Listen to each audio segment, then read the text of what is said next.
안녕하세요. 2월 3일 하루 사이에 정말 이상한 일이 벌어졌습니다. 미국 증시랑 한국 증시가 완전히 반대로 움직였거든요. 대체 왜 그랬을까요? 오늘 그 이야기를 좀 해볼까 합니다. 자, 이걸 좀 보세요.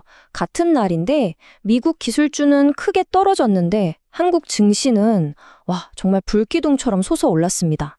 도대체 뭐가 이런 엄청난 차이를 만들어낸 걸까요? 일단 전체적인 그림을 보려면 미국 시정부터 살펴봐야겠죠.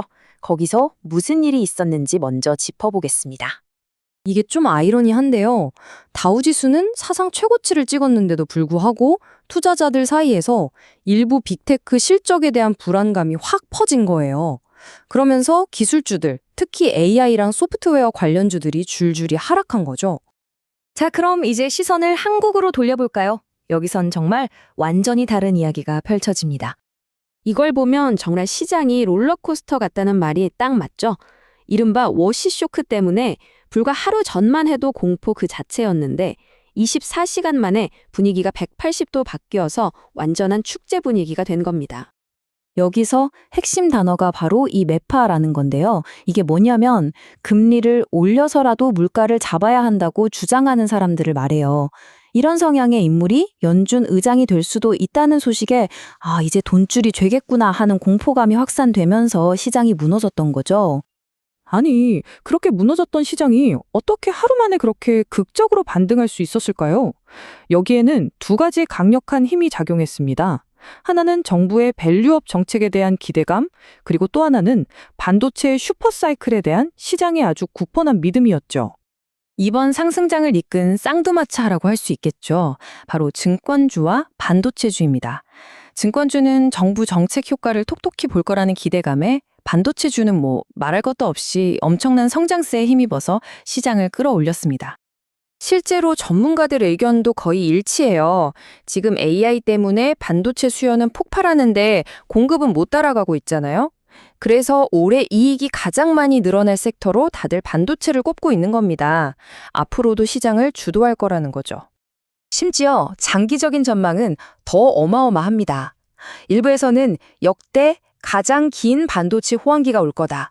그래서 코스피가 5,650까지 갈 수도 있다는 정말 파격적인 예측까지 내놓고 있습니다. 자, 그런데 이렇게 좋은 이야기만 들으면 좋겠지만 마냥 장밋빛 미래만 있는 건 아닙니다. 이런 긍정적인 분위기를 한순간에 뒤집을 수 있는 몇 가지 글로벌 리스크들도 우리가 꼭 체크해야 합니다. 우리가 계속 신경 써야 할 외부 변수는 크게 세 가지입니다. 첫째는 워시 쇼크 같은 연준의 긴축 우려가 다시 불거지는 것. 둘째는 트럼프 전 대통령의 관세 위협. 그리고 마지막으로 잘 나가던 미국 기술주가 갑자기 조정받는 상황입니다. 이 세 가지가 우리 시장에 직접적인 영향을 줄 수 있어요. 특히 이 25%라는 숫자가 굉장히 무서운 건데요.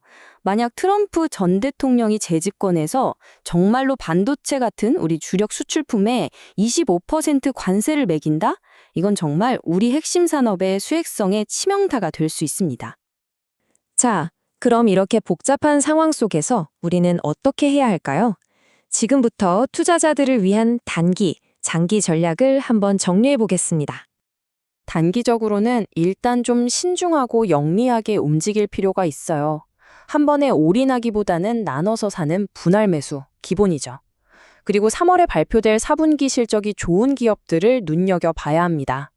마지막으로 지금 돈이 반도체, 증권, 건설기계 이쪽으로 돌고 있는데 이 흐름을 잘 따라가는 것도 중요하고요. 그럼 장기적으로는 어떨까요? 일단 포트폴리오의 중심은 삼성전자나 SK하이닉스 같은 대표 반도체주로 꽉 잡고 가는 게 중요합니다. 이게 핵심이죠. 그리고 여기에 더해서 정부가 밀어주는 밸류업 테마, 그러니까 주가가 자산 가치에 비해 싼 저PBR 주식이나 배당 많이 주는 주식들을 담는 겁니다. 마지막으로 방산이나 조선, 로봇처럼 앞으로 성장 가능성이 보이는 쪽에도 일부 투자해서 리스크를 분산시키는 거죠. 결국 마지막 질문은 이거겠죠. 역대급이라는 반도체 슈퍼사이클의 순풍이냐, 아니면 점점 거세지는 글로벌 리스크라는 역풍이냐.